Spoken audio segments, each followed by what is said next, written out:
Le thème d'aujourd'hui, c'est la promesse du Saint-Esprit. Puisque dimanche prochain, on va célébrer la Pentecôte, mais entre l'Ascension et la Pentecôte, il y a des choses qui se passent. Alors donc, on a vu qu'avant de partir vers le Père, Jésus-Christ a laissé ses dernières recommandations à ses disciples. Il leur a surtout parlé d'une promesse que Dieu avait faite et que Dieu va honorer le jour de la Pentecôte, la venue du Saint-Esprit. On va lire dans Jean 14, versets 15 à 16. Si vous m'aimez, gardez mes commandements. Et moi, je prierai le Père, et il vous donnera un autre consolateur, afin qu'il demeure éternellement avec vous. Donc là, avant de partir, Jésus a dit aux apôtres, si vous m'aimez. Donc ça veut dire que si vous ne m'aimez pas, il n'y a rien pour vous. La première condition pour recevoir le Saint-Esprit, c'est d'aimer Jésus. C'est-à-dire, gardez tous ses commandements, obéissez à la parole de Dieu, écoutez ce que Jésus vous dit, et surtout de faire, de mettre en pratique. Ça, c'est la condition pour montrer à Jésus que vous l'aimez. Il ne suffit pas seulement de dire « Jésus, je t'aime ». Tout le monde peut dire ça. Mais la différence, c'est comment vous allez le montrer. Et Jésus, lui, il regarde ça. Donc, vous, la seule chose que vous avez à faire, c'est d'aimer Jésus. Et sauf que c'est plus difficile à mettre en pratique. C'est facile de dire, mais il faut maintenant mettre en pratique. Donc, Jésus vous demande de l'aimer. Et lui, en échange, il priera le Père pour vous donner, qui ça? Un autre consolateur. Quelqu'un d'autre. Le mot autre est très important parce que cela signifie que ce n'est pas la même personne que les apôtres ont rencontrée à travers Jésus. C'est une autre forme de personne, mais qui fait partie de la Trinité. Il vous donnera un autre consolateur. Donc, le consolateur, c'est celui qui va vous consoler. Pourquoi il ne dit pas c'est le Saint-Esprit qui va venir? Il dit un autre consolateur. Alors qu'on sait qu'il parle du Saint-Esprit. Donc, on va le voir. Donc, cet autre consolateur, une personne qui vous consolera, pour faire quoi? Pour demeurer éternellement avec vous. Le Saint-Esprit va demeurer, c'est-à-dire qu'il va rester jusqu'à la fin avec chacun de vous. On va lire dans Jean 16, verset 7. Cependant, je vous dis la vérité, il vous est avantageux que je m'en aille, car si je ne m'en vais pas, le consolateur ne viendra pas vers vous. Mais si je m'en vais, je vous l'enverrai. Alors, question. Pourquoi est-ce que Jésus doit laisser sa place au consolateur? Pourquoi les deux ne peuvent pas rester cohabiter ensemble? Est-ce que quelqu'un a une réponse? Pourquoi est-ce qu'il faut que Jésus monte pour que l'autre descende?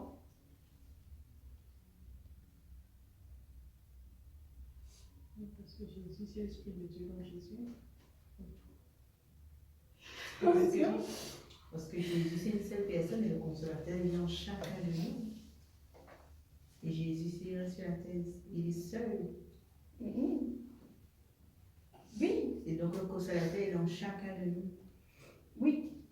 Donc, à travers cela, Dieu veut nous montrer par cet échange que le corps charnel, la chair, n'est pas éternelle. Mais l'esprit, oui. Jésus, il était venu sur la terre en tant qu'homme. Homme comme nous, charnel avec la chair. Mais est-ce que quelqu'un peut être à la fois dans chacune des personnes sur la planète en même temps en restant chair? Non. Non. Dieu est fort, hein? Jusque-là, vous comprenez là? Une personne comme nous ne peut pas être dans le corps de tout le monde en même temps sur la terre. C'est pas possible. Donc Dieu a fait un échange. Jésus est venu en tant qu'homme pour que les apôtres voient que c'est un homme. Parce que imaginez si c'était un invisible. Comment les apôtres allaient reconnaître que c'est Jésus, que c'est le Fils de Dieu et avec qui ils allaient parler? Dieu est extraordinaire. Il a fait tout bien comme il faut pour que les hommes comprennent qui il est. Et Dieu veut aussi nous faire comprendre ce fait surnaturel que Jésus-Christ homme et aussi Jésus-Christ esprit. Et ce que nous devons comprendre pour la suite, pour notre marche chrétienne, c'est vraiment de connaître l'esprit, le monde spirituel. Le fait que Jésus montre que l'esprit descend, cela va ouvrir le monde spirituel. Dieu va ouvrir ce monde pour chacun de nous. Et donc on va déterminer notre compréhension de ce monde qui fait tant peur. Parce que quand on parle du monde spirituel, on imagine tout de suite à qui? Satan. À Satan. Mais tout esprit n'est pas de Satan. Le Saint-Esprit vient de Dieu. Donc, Dieu va faire cette chose extraordinaire. De nous faire comprendre que avec le corps, on est limité. On ne peut pas être dans tous les coins de la planète en même temps quand on reste avec notre corps. Alors c'est la question que normalement on doit se poser. Comment Jésus peut-il demeurer en chacun de nous en même temps et sur toute la planète? Comment c'est possible? C'est une bonne question. Comment Jésus peut être en chacun de nous en même temps dans tous les coins de la planète alors qu'il est une seule personne? Donc dans son corps d'homme, c'est impossible. Alors là, Jésus va revenir dans son corps spirituel, le Saint-Esprit. Donc, c'est pas de la magie, parce que la magie disparaît. La magie ne dure pas.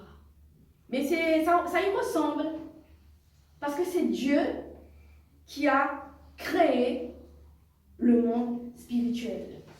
Et il faut, en tant que chrétien, que nous entrons dans ce monde-là, sans avoir peur que ce monde-là appartient à Satan. C'est pour cette raison que les chrétiens sont en souffrance. Parce que Dieu leur donne l'Esprit Saint, mais ils ne savent pas qui il est, comment l'Esprit Saint fonctionne, alors que les sorciers, eux, ils dominent le monde spirituel. Ils font des choses bizarres qu'un homme ne peut pas faire. Hein? Alors, comment ils peuvent faire tout cela? Et que les chrétiens croient plus en la puissance de Satan, alors que Dieu leur donne une puissance qui est au-dessus de celle de Satan, la puissance du Saint-Esprit. Maintenant, on va voir quelle est la condition pour recevoir le consolateur. Oui, il y a une condition. Alors, on va lire dans Luc 24, verset 49. Et voici, j'enverrai sur vous ce que mon Père a promis. Mais vous, restez dans la ville jusqu'à ce que vous soyez revêtus de la puissance d'en haut.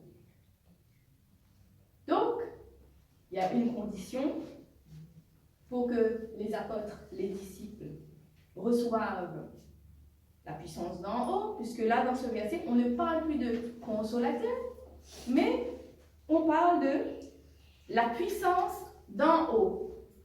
Ça veut dire que cette puissance que les disciples reçoivent le jour de la Pentecôte ne vient pas d'en bas, mais vient d'en haut, de Dieu. Donc, ce n'est pas une puissance que nous-mêmes on peut créer. C'est Dieu qui donne cette puissance.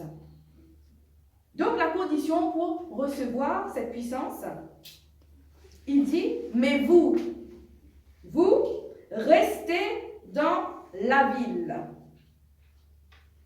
Quand il dit, vous restez dans la ville, il ne dit pas, il faut peut-être rester, hein, parce que là, c'est bien conjugué. Vous voyez bien, la conjugaison de ce verbe, c'est pour donner une injonction. L'injonction, c'est donner un ordre. Vous n'avez pas le choix. Vous devez rester dans la ville. Et la ville dont il parle, c'est Jérusalem. La ville de tous les problèmes pour les disciples. La ville de la persécution. La ville où les disciples étaient en danger. Alors Jésus, il est quoi? Comment il peut demander aux disciples de rester dans la ville où les Romains veulent tuer tous ses disciples? Ils pouvaient attendre dans un autre ville. Oui, ils pouvaient attendre dans un autre village ou dans un village où ils étaient en sécurité. Pourquoi Jésus insiste pour que les apôtres restent là où les gens veulent les tuer? Pour quelle raison? Jésus, il aime quand les gens font du mal à ses apôtres. Alors pourquoi il insiste? Il dit aux apôtres, restez là, alors que là, ils sont en danger. Parce qu'après la mort de Jésus, là, les Romains, les pharisiens et toutes les personnes qui étaient contre la puissance du Saint-Esprit, toutes ces personnes-là ont persécuté les disciples, les apôtres, jusqu'à la mort. Alors Jésus, pourquoi il leur dit de rester là? Et de ne pas attendre dans un coin, quelque part où ils étaient tranquilles, ils n'étaient pas en danger. Oui, la ville de Jérusalem, c'est la ville de tous leurs problèmes, de tous les soucis. Pour quelle raison? Une réponse? Pour rendre témoignage, justement. Voilà. Pour rendre témoignage. Jésus, il a une stratégie. Parce que si les apôtres reçoivent cette puissance quand personne ne les voit pas, les gens ne vont pas croire. Là, il leur dit, là où les gens vous persécutent, vous tuent, vous torturent, c'est là où la puissance va descendre. Ils seront obligés de voir que la puissance vient d'en haut, que la puissance ne vient pas de vous en tant qu'homme. Dieu est extraordinaire, il fait des choses que nous ne comprenons pas. Mais lui, il sait pour quelle raison. Les disciples même n'ont pas compris pourquoi Jésus insistait pour rester dans cette ville. La ville de tous les dangers. Et aujourd'hui, nous, en tant que chrétiens, notre Jérusalem, c'est quoi? Vous savez, la Bible, toutes les paroles, ce sont des paraboles. Notre Jérusalem, c'est quoi? C'est notre vie remplie de problèmes. Oui. Notre vie remplie de problèmes. Donc, pour vous aussi, aujourd'hui, cette parole-ci nous concerne.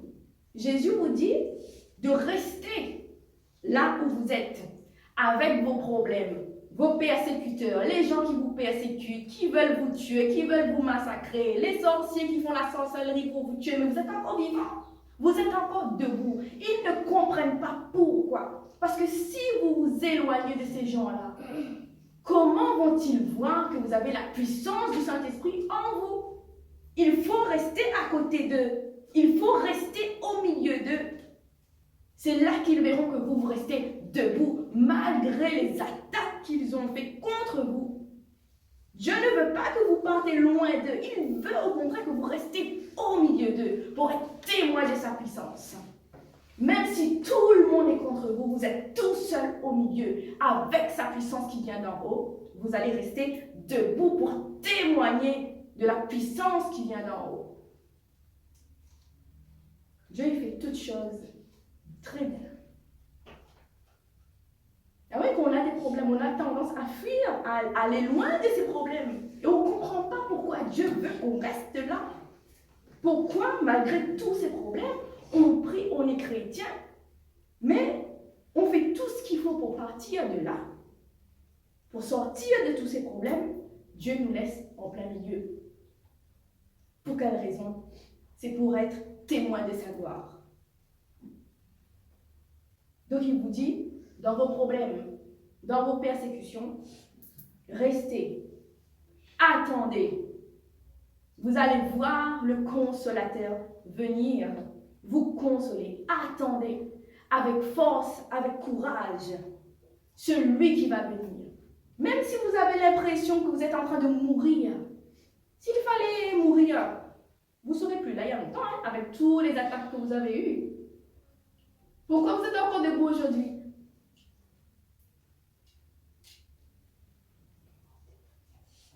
Ah oui, posez-vous la question.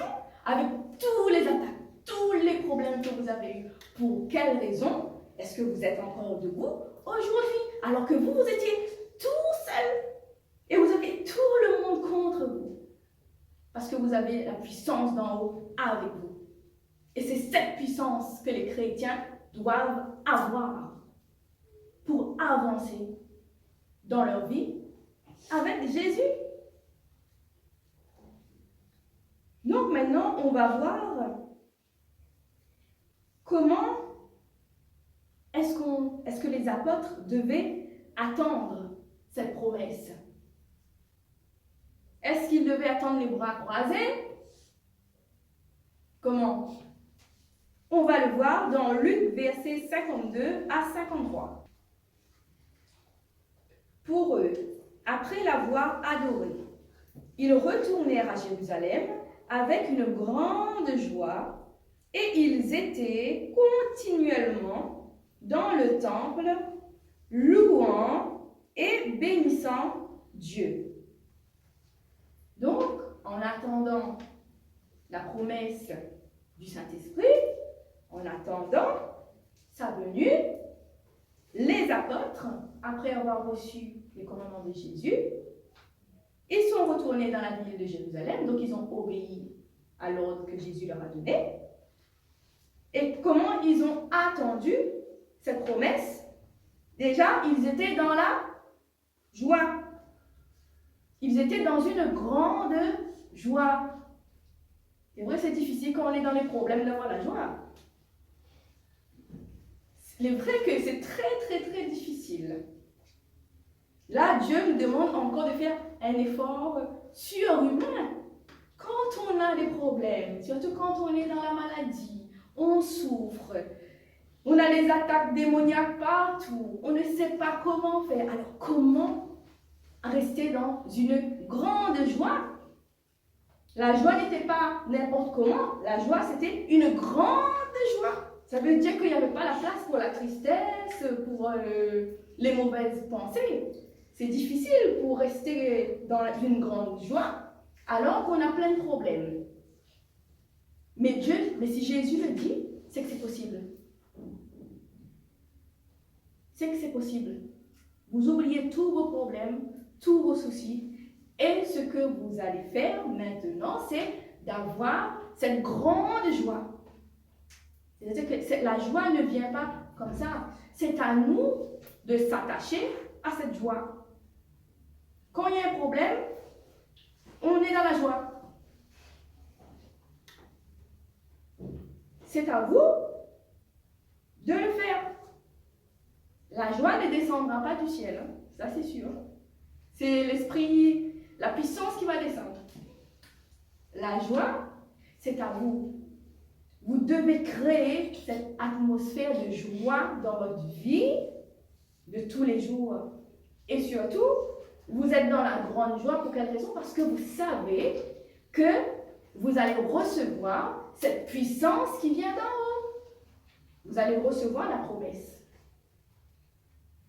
Après, il faut l'attendre, hein, parce que si vous ne l'attendez pas, ben c'est sûr, il n'y aura rien pour vous. Mais quand vous attendez, vous croyez, parce que cette parole s'adresse qu'aux disciples, mais cette parole s'adresse aussi à chacun de vous. Si vous croyez que la puissance d'en haut va venir dans votre vie, cette puissance va venir, parce que Jésus n'est pas un menteur. Ce qu'il dit, il le fait et cela s'accomplira dans votre vie. Mais par contre, il ne faut pas être triste. Il faut que les problèmes passent au-dessus de vos têtes. Le vrai, c'est difficile. Mais si il dit que c'est possible, alors c'est possible. Donc, surtout, ils ne sont pas restés les bras croisés à rien faire, puisqu'ils étaient continuellement dans le temple à Jérusalem, louant et bénissant Dieu. Donc, ce qui signifie que quand on loue Dieu, on bénit Dieu, on prie Dieu. Ça veut dire qu'en attendant cette puissance, vous devez rester dans la louange, dans la prière. Demandez. Dieu, tu as promis. Tu l'as promis. Tu n'es pas un menteur. Attendez, priez, louez. Bénissant Dieu, ça veut dire rendre gloire à Dieu. Dites à Dieu qu'il est tout puissant pour vous, qu'il n'y a personne au-dessus de lui. Attendez la puissance. Et cette puissance viendra dans votre vie. Si vous attendez seulement le jour de la Pentecôte pour demander à Dieu le Saint-Esprit, alors que pendant toute l'année, vous ne faites rien, ça ne fonctionne pas comme ça. Hein? Peut-être que l'ascension, entre l'ascension et la Pentecôte, il y a un temps qui s'est écoulé, mais peut-être que vous croyez que depuis l'ascension, pendant le nombre de jours jusqu'à la Pentecôte, c'est là aussi que vous devez appliquer pour avoir le Saint-Esprit. Non. Vous savez, le temps de Dieu, ce n'est pas notre temps. Donc, ça veut dire qu'ici, aujourd'hui, vous n'avez pas reçu cette puissance. Cette puissance, vous pouvez la recevoir dans un an, dans un mois, dans une semaine. Ce n'est pas seulement le jour de la Pentecôte. Le jour de la Pentecôte, c'est juste pour montrer le commencement. Donc, c'est à vous de prier, de demander continuellement. Votre temple, c'est quoi? Parce que eux, ils étaient continuellement dans le temple. Ça veut dire continuellement, tous les jours, toi-même, tu ne vas pas aller dans le temple. Non. Alors quand tu es chez toi, tu pries, tu demandes. Tant que la puissance n'est pas venue, vous continuez. Il a dit continuellement. Ça veut dire sans arrêter. Tant que la puissance n'est pas là, vous n'arrêtez pas. Et vous allez voir la puissance qui descendra sur vous. Alors maintenant, question. Pourquoi Jésus leur donne une telle puissance? Parce qu'il faut que nous aussi, on comprenne. Pourquoi est-ce que Jésus va nous donner à nous, chrétiens, cette puissance? Donc il faut savoir pourquoi est-ce que Jésus donne cette puissance aux apôtres, aux disciples. Nous allons aller dans Actes 1, verset 8. Mais vous recevrez une puissance le Saint-Esprit survenant sur vous, et vous serez mes témoins à Jérusalem, dans toute la Judée, dans la Samarie et jusqu'aux extrémités de la terre. Alors, pour quelle raison est-ce que Jésus leur donne une telle puissance? Donc, c'est joli? Pourquoi t'as dit moi Jésus? Oui. Jésus donne aux apôtres cette puissance pour être ses témoins, pas seulement à Jérusalem, pas seulement dans la région de la Samarie, mais jusqu'aux extrémités de la terre. Et aujourd'hui, les apôtres sont tous morts. Alors, comment ça se fait que le Saint-Esprit se manifeste encore dans la vie des chrétiens? La puissance du Saint-Esprit se manifeste encore aujourd'hui. Les apôtres sont tous morts, parce que cela c'est arrivé il y a plus de 2000 ans.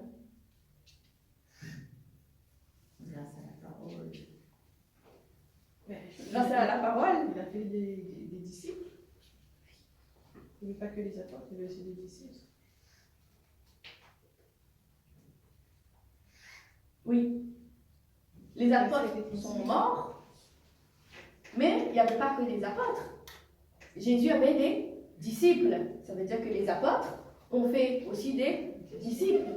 Les disciples ont fait des disciples. Les disciples ont fait des disciples jusqu'à nous aujourd'hui, 2022. Et là, cette puissance se transmet comme ça, par la parole.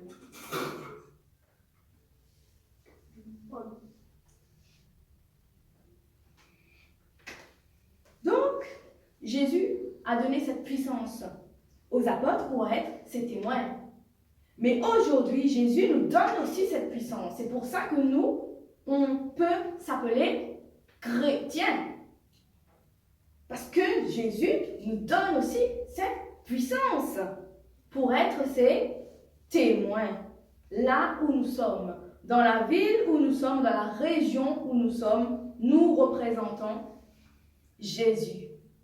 Parce que c'est seulement avec la puissance que nous pouvons dire que nous sommes témoins de Jésus-Christ. Parce que pour être témoin, il faut avoir vu, il faut avoir vu le miracle, avoir vu tout ce que Jésus a fait.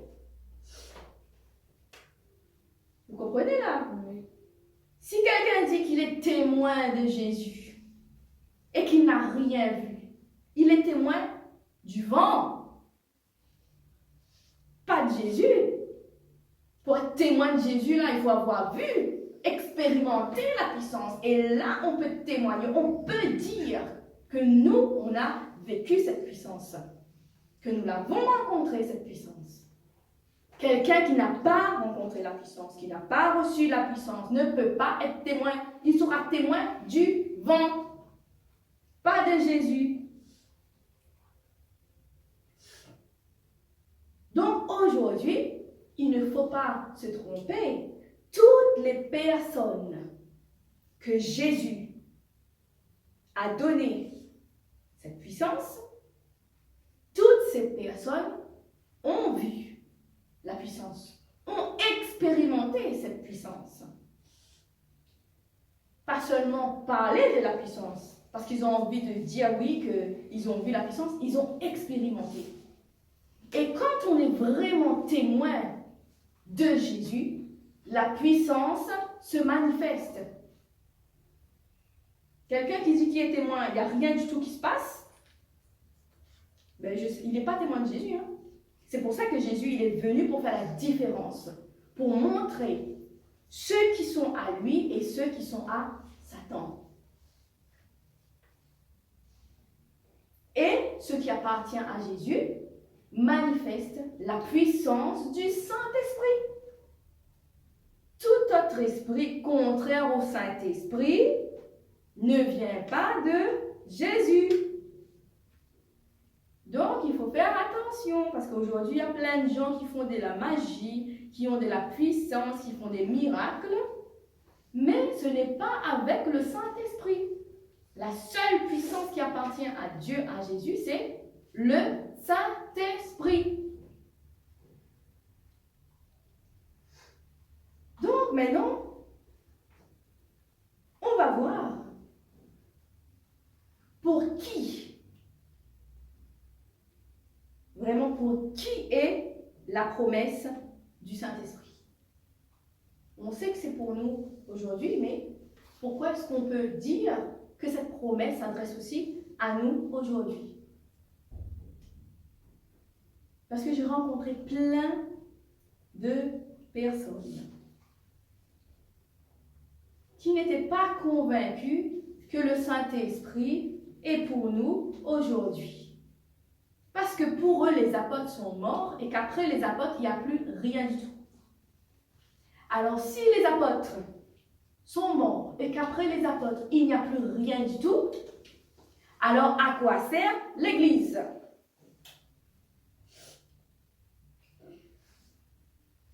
À quoi sert l'Église?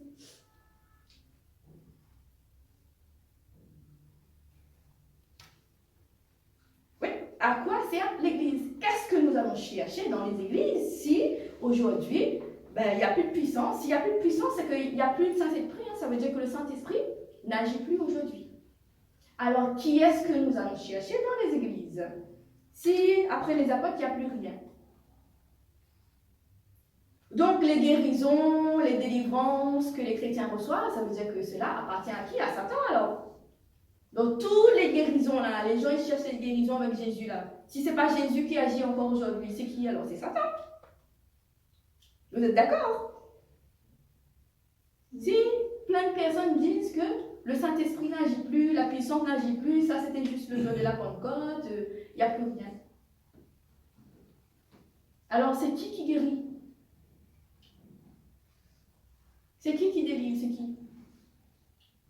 Le consolateur, c'est qui? C'est le Saint-Esprit. Alors, si le consolateur n'existe plus aujourd'hui, ne fonctionne plus, ne travaille plus, alors qui console les chrétiens? Qui? Le diable. Les diables, mais c'est terrible. Qui contrôle les chrétiens? Qui console? Qui dirige les chrétiens? C'est grave, hein, parce que si ce n'est pas le Saint-Esprit, c'est forcément l'autre. Donc, on va lire Acte 2, verset 39. Car la promesse est pour vous, pour vos enfants et pour tous ceux qui sont au loin, en aussi grand nombre que le Seigneur, notre Dieu, les appellera. Donc, la promesse du Saint-Esprit, c'est pour vous. Là, il parlait des apôtres à l'époque. C'est pour vous, les apôtres. Pour vos enfants. Donc, ça veut dire que les apôtres ont eu des enfants. Les enfants des apôtres ont eu des enfants. Ces enfants-là ont eu des enfants, c'est qu'il y a toujours une descendance quelque part. Pour vos enfants, et ce qui est important, c'est quand il dit « et pour tous ceux qui sont au loin ». Donc ça veut dire que on n'est pas obligé d'être descendant des apôtres, ça veut dire que c'est pour les enfants des apôtres, les enfants des enfants des apôtres, mais c'est aussi pour tous ceux qui ne sont pas de la lignée des apôtres, qui ne sont pas les enfants, les descendants des apôtres, mais qui sont au loin. Donc, à l'époque, on était dans la ville de Jérusalem, pour que les apôtres attendent la venue du Saint-Esprit. Au loin. Est-ce que nous, on est loin de Jérusalem? On est à l'île de la Réunion. Donc, cette parole nous concerne aussi. Nous, on est très, très loin de Jérusalem. La parole de Dieu est vérité. Si cette parole nous dit que même ceux qui sont au loin, dans les extrémités de la terre, on avait vu ça dans le verset précédent. Donc, ici à l'île de la Réunion, on est concerné. Donc, c'est normal que cette puissance aussi arrive ici sur l'île. En aussi grand nombre que le Seigneur, notre Dieu, les appellera. Ça veut dire que ce n'est pas limité à un nombre de personnes. La parole dit en aussi grand nombre que le Seigneur, notre Dieu, les appellera. Donc ça veut dire que tant que Dieu appelle ses enfants à entrer dans le royaume sur la terre, la puissance va agir. Ce n'est pas limité seulement aux apôtres. Donc aujourd'hui, c'est tout à fait normal de trouver encore des personnes qui ont la puissance, qui ont reçu cette puissance et qui reçoivent encore cette puissance. Ce n'est pas seulement pendant la Pentecôte pour les apôtres, c'est aussi pour nous aujourd'hui.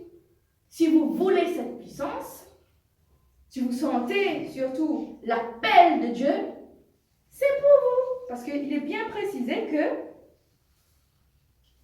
en aussi grand nombre, que le Seigneur, notre Dieu, les appellera. Ça veut dire que cette puissance, c'est pour ceux que Dieu va appeler. Comment est-ce qu'on peut savoir si Dieu nous appelle?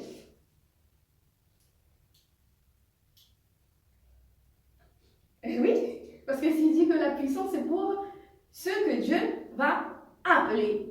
Ce n'est pas pour n'importe qui. On n'arrive pas comme ça dans l'église et on dit « je veux la puissance ».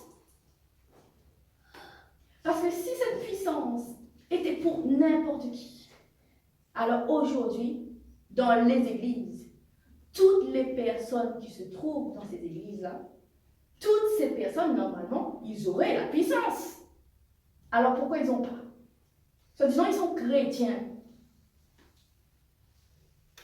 Est-ce que vous voyez tous les chrétiens avoir la puissance? Non. Donc la puissance, c'est pour qui?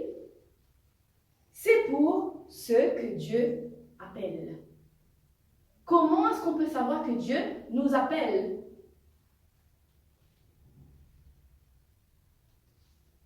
Par des manifestations dans notre vie. Par des manifestations dans notre vie. Comment est-ce qu'on peut savoir que Dieu nous appelle, nous attire à lui? Si on est attiré par sa parole. Ah oui, mais déjà, Les choses de Dieu. on cherche Dieu On partout. cherche Dieu. Là où on entend parler de Jésus, on y va. Il y a Jésus par là, on va chercher Jésus. On fait tout le tour de tous les endroits qu'on connaît, qui parlent de Jésus. On va chercher, mais on ne sait pas pourquoi. On ne sait pas pourquoi, mais il y a quelque chose qui nous attire à Dieu, qui nous attire à Jésus. Et surtout, on sait qu'on aime Jésus, mais on ne sait pas pour quelle raison. Mais on est attiré vers Dieu, on est attiré par Jésus. Et pourtant, tout le monde de la planète n'est pas attiré par Dieu ni par Jésus. Il y en a qui ne croient même pas, qui n'y croient pas. Alors pourquoi nous croyons que Dieu existe, que Jésus c'est le Fils de Dieu, et pourquoi nous, on va chercher Jésus? Parce qu'il nous a appelés. Oui, parce que Dieu nous a appelés. Quand on vient de naître, qui a mis ça dans notre tête? Comment est-ce qu'on peut savoir que Dieu existe? Pourquoi on va toujours chercher Dieu, Jésus? Alors que pourtant, peut-être que nous, on est né dans une famille qui ne croit pas en Dieu, qui ne croit pas en Jésus. Alors pourquoi nous, dans cette famille, on a l'impression que Dieu, c'est toute notre vie? On croit en Dieu depuis qu'on est né. Pour nous, Dieu existe, sans que personne nous l'a démontré. Nous croyons que Dieu existe, nous suivons Dieu, nous allons à l'église, mais on ne sait pas pourquoi, mais on est attirés. C'est parce que Dieu nous a appelés. Et quand Dieu vous appelle, il vous amènera toujours là où il veut que vous soyez. Et personne ne pourra vous arrêter parce que Dieu vous a appelé. Et vous saurez vraiment que Dieu vous a appelé quand cette puissance descendra sur vous. Parce que la puissance ne descend pas sur n'importe qui. La puissance descend sur ceux que Dieu a appelés. Les vrais appelés de Dieu. Parce qu'aujourd'hui, il y a plein de gens qui s'appellent par eux-mêmes. On ne sait pas d'où ils sortent. Ils sont appelés parce qu'ils ont décidé que Dieu les a appelés. Mais les appels, on ne peut pas inventer. Quand on va à l'église, souvent, on entend qu'il faut répondre à l'appel. Des fois, on ne comprend pas vraiment c'est quel appel. On parle de quoi là quand il faut répondre? Comment? Cette parole me passait sur la tête. Et pourtant, j'allais tout le temps à l'église. Et au début, avant la messe, il y avait quelqu'un qui disait toujours, oui, il faut répondre à l'appel de Dieu, Dieu vous appelle et tout. Ça me passait sur la tête et je suis sûre que vous aussi, vous ne compreniez pas. Ça parlait de quoi? Dieu vous appelle, oui, mais à quoi? C'est quoi l'appel? Comment? Est-ce que vous comprenez? Dieu vous appelle. Comment vous savez qui vous a appelé? Vous allez voir quand Dieu vous appelle. Vous pouvez faire ce que vous voulez, vous ne pourrez pas vous cacher parce qu'il viendra vous chercher là où vous n'imaginez même pas. Et vous allez voir tous les chemins que vous allez emprunter, tous ces chemins-là vont vous amener à Dieu. Vous avez déjà remarqué? Vous pouvez prendre des détours. Vous pouvez aller où vous voulez. Tous ces chemins vous ramènent toujours à Dieu. L'appel de Dieu surpasse votre propre volonté. Et vous allez le voir. Cet appel vous attire tellement et plus fort que même vos projets personnels. Vous ne pourrez pas y résister. Vous allez voir que toute votre famille part dans une direction.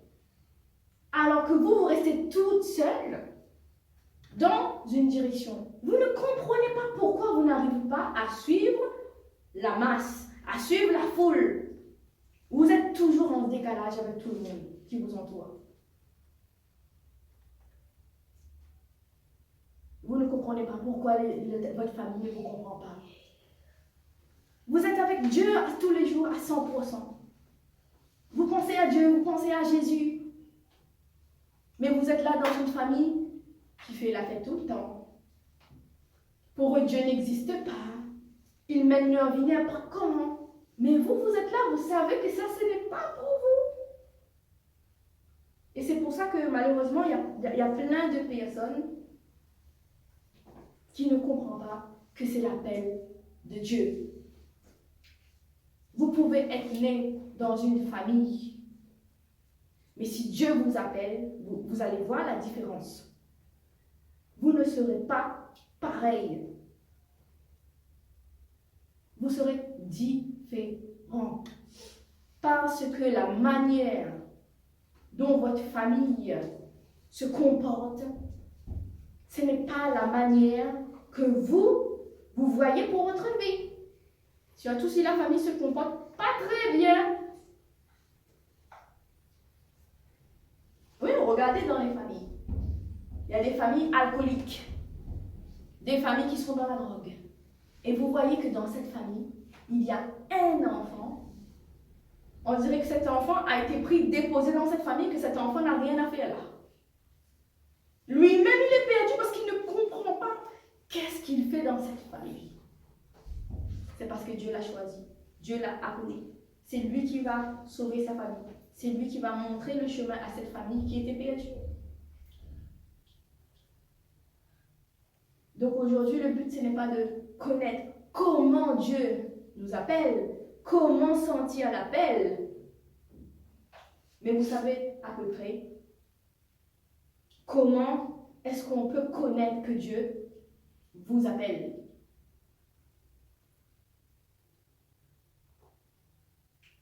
Et il ne faut pas avoir honte. C'est une différence, mais c'est une richesse que Dieu nous donne.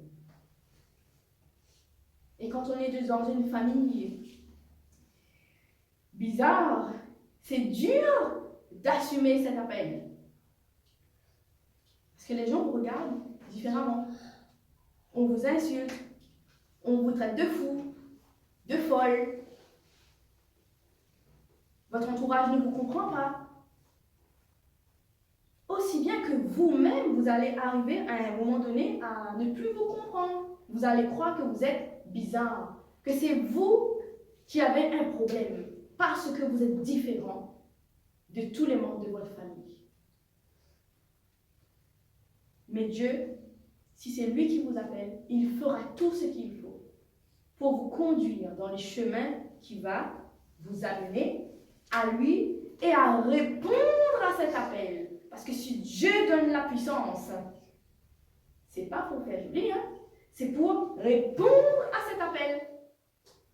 Comment est-ce que nous, on pourra dire que nous sommes fils de Dieu, filles de Dieu, s'il n'y a pas quelque chose qui nous différencie des autres? Tu vas dire que tu es fille de Dieu, fils de Dieu, tu es pareil que tout le monde. Est-ce que les gens vont te croire? Mais lui aussi va dire, je suis fille, moi aussi. Tout le monde se dit enfant de Dieu. Comment on va faire la différence? Cette différence va se voir à la puissance du Saint-Esprit, à la promesse du Saint-Esprit qui va descendre sur les apôtres le jour de la Pentecôte. Donc, si vous cherchez la puissance, mais si vous ne savez pas pour quelle raison Dieu donne la puissance, vous allez vous tromper. Vous allez faire des choses qu'il ne faut pas faire. Parce que pour avoir la puissance, pour attendre la puissance, pour demander la puissance, il faut savoir pour quelle raison est-ce que Dieu donne cette puissance. Alors on voit le jour de la Pentecôte, tout le monde attend la puissance, ou il y en a même qui attendent même pas. Hein? On célèbre le jour de la Pentecôte, le jour de la venue du Saint-Esprit sur la terre. Quand c'est fini, le jour de la Pentecôte, on attend l'année prochaine pour célébrer le Saint-Esprit. Pendant toute l'année, si vous parlez à quelqu'un en dehors du jour de la Pentecôte du Saint-Esprit, regardez la réaction des gens. Pourtant, on est censé avoir la même Bible, la même parole. Parlez à quelqu'un du Saint-Esprit en dehors de la Pentecôte. Un chrétien dans l'église. Et regardez sa réaction.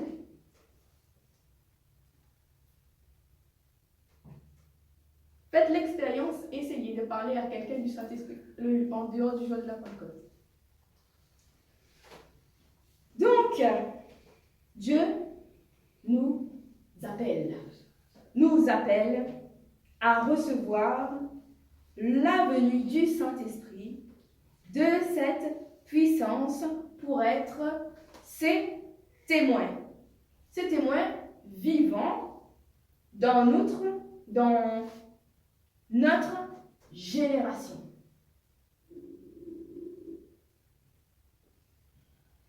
Oui, Dieu nous appelle à recevoir cette puissance pour être ses témoins vivants. Donc, par ces paroles de la Bible, nous comprenons que cette puissance, aujourd'hui, s'adresse aussi à nous, à vous. Aujourd'hui, là, jusqu'à ce jour, Dieu appelle des gens. Dieu appelle. Mais malheureusement, tout le monde ne répond pas à l'appel.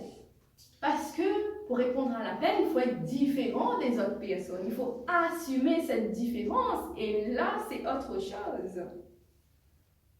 Parce qu'on est plus tenté à se fondre dans la masse. Mais quand Dieu vous appelle, c'est pour montrer cette différence. Et c'est vrai que c'est difficile à assumer cette différence. Mais à un moment donné, on ne peut plus se cacher. Parce que Dieu, il est plus fort que nous. Dieu, il est plus fort que nous. Et quand ça tombe sur vous, alors vous avez deux choix.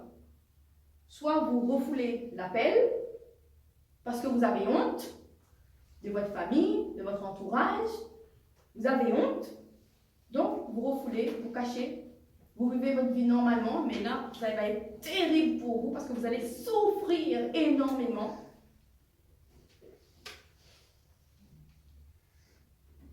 Ou soit, vous assumez, vous dites oui au Seigneur et vous laissez la honte de côté et vous répondez à l'appel. Et quand on répond à l'appel, eh bien, notre Bible va être notre premier ami. La parole de Dieu.